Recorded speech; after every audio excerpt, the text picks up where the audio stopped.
प्रिय विद्यार्थियों, इस वीडियो में हम कक्षा 10वीं की हिंदी की पाठ्य पुस्तक क्षितिज के पाठ 13 को पढ़ेंगे और समझेंगे। पाठ का नाम है मानवीय करुणा की दिव्य चमक, जिसके लेखक हैं सर्वेश्वर दयाल सक्सेना। सबसे पहले हम लेखक के बारे में जानेंगे। सर्वेश्वर दयाल सक्सेना का जन्म सन 1927 में जिला बस्ती उत्तर प्रदेश में हुआ। उनकी उच्च शिक्षा इलाहाबाद विश्वविद्यालय से हुई। वे अध्यापक, आकाशवाणी में सहायक प्रोड्यूसर, दिनमान पत्रिका के उप संपादक तथा प्राग पत्रिका के संपादक रहे। सन 1983 में उनका आकस्मिक निधन हो गया। सर्वेश्वर बहुमुखी प्रतिभा के साहित्यकार थे। वे कवि, कहानीकार, उपन्यासकार, निबंधकार और नाटककार थे। सर्वेश्वर की प्रमुख कृतियां हैं काठ की घंटियां, कुआनो नदी, जंगल का दर्द, खुंटियों पर टंगे लोग, ये सब इनके कविता संग्रह थे। पागल कुत्तों का मसीहा, सोया हुआ जल, ये इनके उपन्यास थे। लड़ाई इनका कहानी संग्रह है। बकरी नाटक है और भों भों, खो खो, बतूता का जूता, लाख की नाक, ये इनके बाल साहित्य हैं। चर्चे और चरखे उनके लेखों का संग्रह है। खुंटियों पर टंगे लोग पर उन्हें साहित्य अकादमी का पुरस्कार मिला। सर्वेश्वर की पहचान मध्यम वर्गीय आकांक्षाओं के लेखक के रूप में की जाती है। मध्यम वर्गीय जीवन की महत्वाकांक्षाओं, सपनों, संघर्ष, शोषण, हताशा और कुंठा का चित्रण उनके साहित्य में मिलता है। सर्वेश्वर जी स्तंभकार थे और चर्चे और चरखे नाम से दिनमान में जो स्तंभ लिखते थे, उसमें बेबाक सच कहने का साहस दिखता है। उनकी अभिव्यक्ति में सहजता और स्वाभाविकता है। संस्मरण स्मृतियों से बचता है और स्मृतियों की विश्वसनीयता उसे महत्वपूर्ण बनाती है। फादर कामिल बुल्के पर लिखा सर्वेश्वर का यह संस्मरण इस कसौटी पर खरा उतरता है। अपने को भारतीय कहने वाले फादर बुल्के जन्मे तो बेल्जियम अर्थात यूरोप के रेम्स चैपल शहर में, जो गिरजों, पादरियों, धर्म गुरुओं और संतों की भूमि कही जाती है, परंतु उन्होंने अपनी कर्म भूमि बनाया भारत को। फादर बुल्के एक सन्यासी थे, परंतु पारंपरिक अर्थ में नहीं। सर्वेश्वर का फादर बुल्के से अंतरंग संबंध था, जिसकी झलक हमें संस्मरण में मिलती है। लेखक का मानना है कि जब तक राम कथा है, इस विदेशी भारतीय साधु को याद किया जाएगा और उन्हें हिंदी भाषा और बोलियों के अगाध प्रेम का उदाहरण माना जाएगा। आइए अब हम पाठ पढ़ते हैं, मानवीय करुणा की दिव्य चमक। लेखक कहता है कि फादर को जहरबाज से नहीं मरना चाहिए था, जिसकी रगों में दूसरों के लिए मिठास भरे अमृत के अतिरिक्त और कुछ नहीं था। उनके लिए इस जहर का विधान क्यों हो? यह सवाल किस ईश्वर से पूछें? प्रभु की आस्था ही जिसका अस्तित्व था, वह देह की इस यातना की परीक्षा आखिरी उम्र में क्यों दे? एक लंबी पादरी के सफेद चोगे से ढकी आकृति सामने है। गोरा रंग, सफेद छाई मारती बुरी दाढ़ी, नीली आंखें, बाहें खोल गले लगाने को आतुर। इतनी ममता, इतना अपनत्व इस साधु में अपने हर एक प्रियजन के लिए उमड़ता रहता था। मैं 35 साल से इसका साक्षी था, तब भी जब वह इलाहाबाद में थे और तब भी जब वे दिल्ली आते थे। आज उन बाहों का दबाव मैं अपनी छाती पर महसूस करता हूँ। इस गद्यांश में हमें लेखक ने बताया है कि वह फादर के निधन पर अफसोस करते हुए ईश्वर से प्रश्न करते हैं कि जिसकी रगों में मिठास भरे अमृत के अलावा कुछ भी नहीं था, उसके लिए ईश्वर ने ऐसा जहर का विधान क्यों किया? फादर की मृत्यु जहरबाद के कारण कठिन यातना सहते हुए हुई थी। इतना दर्द मिला था, जिसने इतनी ममता, इतना अपनत्व इस साधु में अपने प्रियजन के लिए भरा था। फिर उस भगवान ने उस साधु के लिए ऐसी यातना भरी, दुख भरी मौत क्यों दी? लेखक आज भी फादर की स्नेह भरी बाहों का दबाव अपनी छाती पर महसूस करता है। लेखक कहता है कि फादर को याद करना एक उदास शांत संगीत को सुनने जैसा है। उनको देखना करुणा के निर्मल जल में स्नान करने जैसा था और उनसे बातें करना कर्म के संकल्प से भरना था। लेखक कहते हैं कि मुझे परिमल के वे दिन याद आते हैं जब हम सब एक पारिवारिक रिश्ते में बंधे हुए थे, जिसमें बड़े फादर बुल्के थे। जब हम सब एक हंसी मजाक करते थे तो वह निर्लिप्त शामिल रहते। हमारी गोष्ठियों में वह गंभीर बहस करते, हमारी रचनाओं पर बेबाक राय और सुझाव देते और हमारे घरों के किसी भी उत्सव और संस्कार में वह बड़े भाई और पुरोहित जैसे खड़े हों और हमें अपने आशीषों से वे भर देते थे। मुझे अपना बच्चा और फादर का उसके मुख में पहली बार अन्न डालना याद आता है और नीली आंखों की चमक में तैरना वात्सल्य भी याद आता है। ऐसा लगता है कि जैसे किसी ऊंचाई पर देवदारू की छाया में खड़े हों। कहाँ से शुरू करें? इलाहाबाद की सड़कों पर फादर की साइकिल दिख रही है। वह हमारे पास आकर रुकती है। मुस्कुराते हुए वे उतरते हैं। देखिए, देखिए, मैंने उसे पढ़ लिया है और मैं कहना चाहता हूँ। इस प्रकार वो बात करते हैं। उनको क्रोध में कभी नहीं देखा, आवेश में देखा है और ममता तथा प्यार में लबालब छलकता महसूस किया है। अक्सर उन्हें देखकर लगता है कि बेल्जियम में इंजीनियरिंग के अंतिम वर्ष में पहुंचकर उनके मन में सन्यासी बनने की इच्छा कैसे जाग गई, जबकि उनका घर भरा पूरा था। 2 भाई, 1 बहन, माँ, पिता सभी थे। इस गद्यांश में लेखक कहता है कि उनके लिए फादर बुल्के को याद करना एक शांत संगीत को सुनने जैसा था। उनको देखना निर्मल जल में स्नान करने जैसा था और उनसे बातें करना तो कर्म को संकल्प से भरने भरने जैसा था। लेखक स्मृतियों में डूब जाता है। वे पारिवारिक रिश्ते में बंधे थे। वे हमारी हंसी मजाक में शामिल होते थे, हमारी गोष्ठियों में गंभीर बहस भी करते थे, हमारी रचनाओं पर बिना बात के बेबाक राय, बिना झिझके राय भी दिया करते थे और सुझाव भी देते थे। हमारे घरों के किसी भी उत्सव में या संस्कार में वे बड़े भाई की तरह खड़े रहते थे और पुरोहितों की तरह सभी को आशीर्वाद देते थे। लेखक ने उन्हें कभी क्रोध में नहीं देखा था, अपितु सदैव ममता और प्यार से लबालब छलकता हुआ महसूस किया था। उन्हें देखकर लेखक के मन में यह जिज्ञासा सदा बनी रही कि बेल्जियम के में इंजीनियरिंग के अंतिम वर्ष में पहुंचकर फादर बुल्के के मन में सन्यासी बनने की इच्छा कैसे जाग गई, जबकि उनका तो भरा पूरा परिवार था। लेखक उनसे बातें करता है। लेखक कहता है कि आपको अपने देश की याद आती है। तब वे कहते हैं कि मेरा देश तो भारत है। लेखक ने कहा कि मैं जन्मभूमि की पूछ रहा हूँ। हाँ, आती है, बहुत सुंदर है। मेरी जन्मभूमि रैम्स चैपल। घर में किसी की याद, माँ की याद आती है, बहुत याद आती है। फिर अक्सर माँ की स्मृति में डूब जाते देखा है। उनकी माँ की चिट्ठियां अक्सर उनके पास आती थी। अपने अभिन्न मित्र डॉक्टर रघुवंश को वह उन चिट्ठियों को दिखाते थे। पिता और भाइयों के लिए बहुत लगाव उनके मन में नहीं था। उनके पिता व्यवसायी थे, बिजनेस करते थे। एक भाई वहीं पादरी हो गया है, एक भाई काम करता है, उसका परिवार भी है। इनकी बहन सख्त तथा जिद्दी थी। बहुत देर से उसने शादी की। फादर को एक आध बार उसकी शादी की चिंता व्यक्त करते हुए उन दिनों देखा था। भारत में बस जाने के बाद 2 या 3 बार अपने परिवार से मिलने वे भारत से बेल्जियम गए थे। लेकिन मैं तो सन्यासी हूँ, आप सब छोड़कर क्यों चले आए? उन्होंने कहा, प्रभु की इच्छा थी। वह बालकों की सी सरलता से मुस्कुरा कर कहते कि माँ ने तो बचपन में ही घोषित कर दिया था कि लड़का हाथ से गया। और सचमुच इंजीनियरिंग के अंतिम वर्ष की पढ़ाई छोड़कर फादर बुल्के सन्यासी होने जब धर्म गुरु के पास गए और कहा कि मैं सन्यास लेना चाहता हूँ, तब इन्होंने एक शर्त रखी। उन दिनों सन्यास लेते समय सन्यास चाहने वाला शर्त रख सकता था। उन्होंने कहा कि मैं भारत जाऊंगा।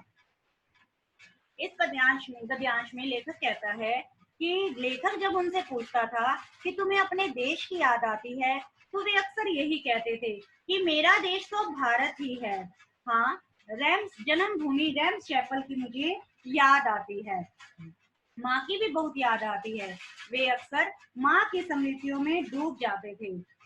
माँ की चिट्ठियाँ उनके पास आया करती थी, जिन्हें वे अपने मित्र डॉक्टर रघुवंश को दिखाते थे। उनका अपने पिता और अपने भाइयों के प्रति बहुत अधिक लगाव नहीं था। उनके पिता व्यवसायी थे, बिजनेस करते थे। उनका एक बड़ा भाई पादरी बन गया था। एक भाई काम करता था। एक बहन भी थी जो बहुत जिद्दी और सख्त थी। फादर को कभी उन सबकी चिंता करते हुए नहीं देखा गया था। भारत में बस जाने के बाद वे 2-3 बार अपने परिवार से मिलने बेल्जियम भी गए थे। आप सब छोड़कर क्यों चले आए? लेखक ने जब उनसे ये पूछा तो वे उन्होंने मुस्कुरा कर उत्तर दिया कि ये तो प्रभु की इच्छा थी।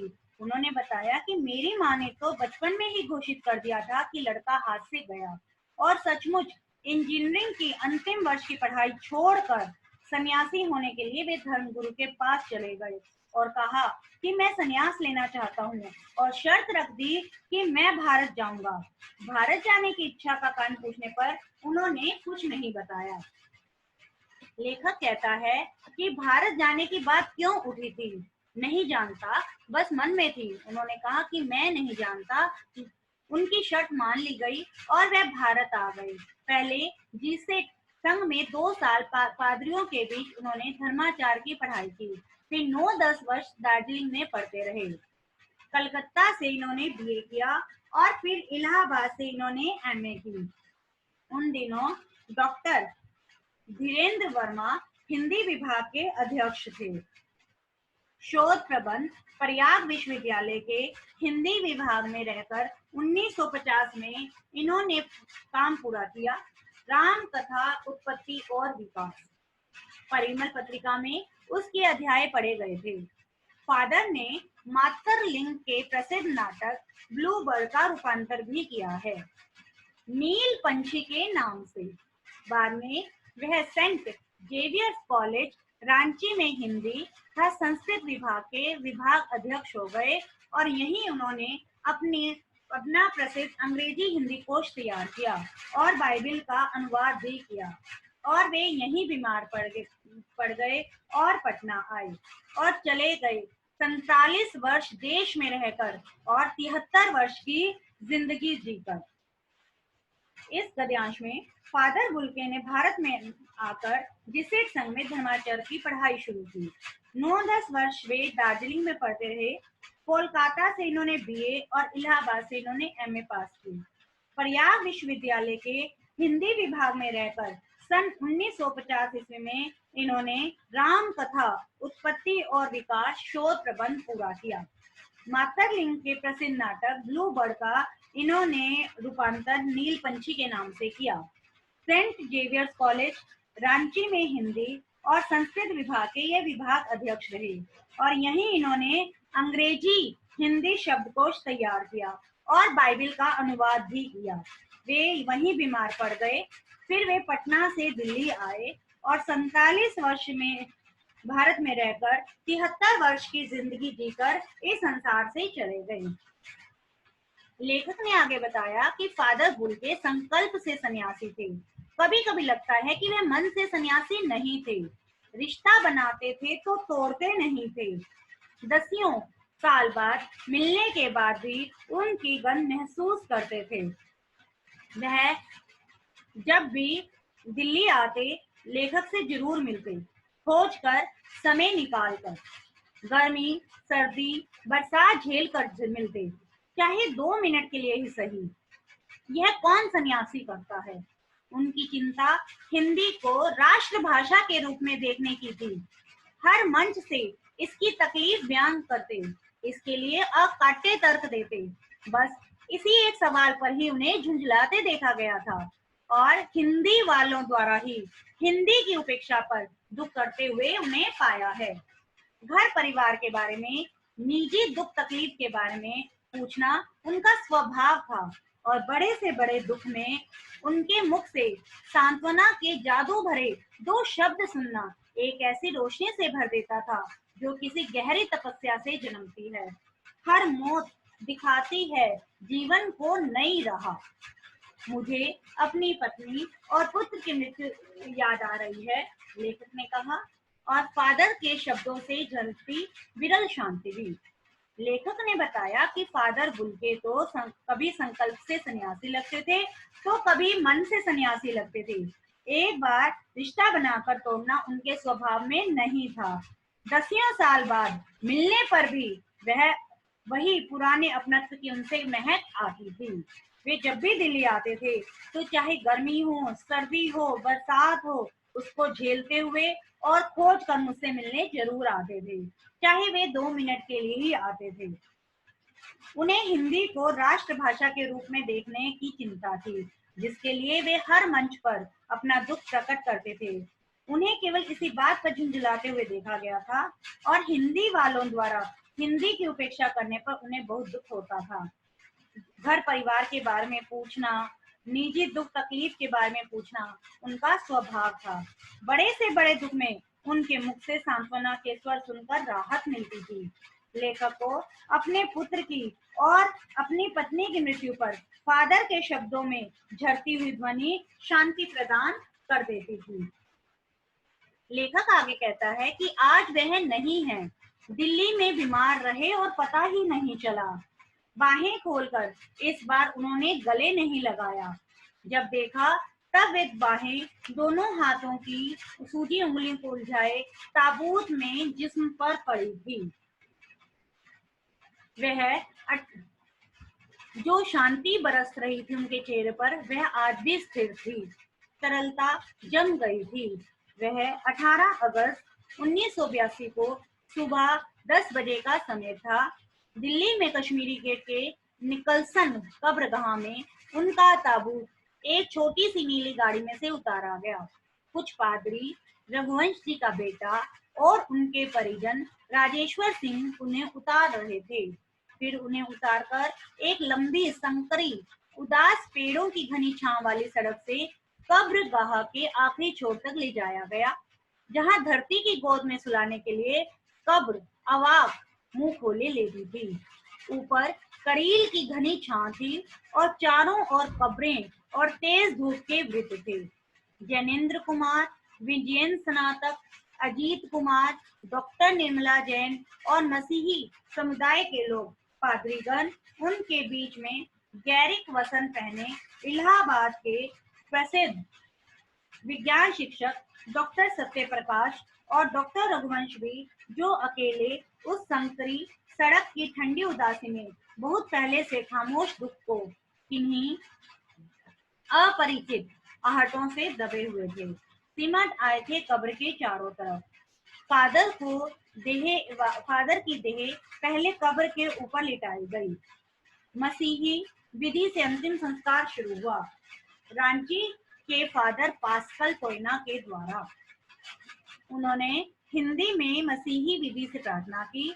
फिर सेंट जेवियर्स के रेक्टर फादर पास्कल ने उनके जीवन और कर्म पर श्रद्धांजलि अर्पित करते हुए कहा, फादर बुल्के धरती में जा रहे हैं, इस धरती में ऐसे रत्न और पैदा हों। डॉक्टर सत्य प्रकाश ने भी अपनी श्रद्धांजलि में उनके अनुकरणीय जीवन को नमन किया। फिर देह कब्र में उतार दी गई। लेखक कहता है कि उनके अंतिम क्षणों में फादर से गले न मिल पाने का उन्हें बहुत दुख है, क्योंकि उन्हें पता ही नहीं चला कि फादर दिल्ली में हैं और बीमार हैं। जब देखा तो उनका जिस्म ताबूत में पड़ा था। 18 अगस्त सन 1982 की सुबह कश्मीरी गेट के निकलसन कब्रगाह में उनका ताबूत एक छोटी सी नीली गाड़ी में से उतारा गया। उतारने वालों में बहुत कुछ पादरी, रघुवंश जी का बेटा और उनके परिजन राजेश्वर सिंह थे। इस यात्रा में कब्रगाह तक जाने वालों में शैक्षिक संस्थान से जुड़े बड़े बड़े विद्वान थे। इलाहाबाद के प्रसिद्ध विज्ञान शिक्षक डॉक्टर सत्य प्रकाश, डॉक्टर रघुवंश संकरी सड़क की ठंडी उदासी में पहले से ही खामोश खड़े थे। मसीही विधि से उनका अंतिम संस्कार हुआ। हिंदी में भी मसीही विधि से प्रार्थना की गई। सेंट जेवियर्स के रेक्टर फादर पास्कल ने उनके जीवन और कर्म पर श्रद्धांजलि व्यक्त करते हुए कहा कि फादर बुल्के धरती में जा रहे हैं, इस धरती से ऐसे और रतन पैदा होने चाहिए।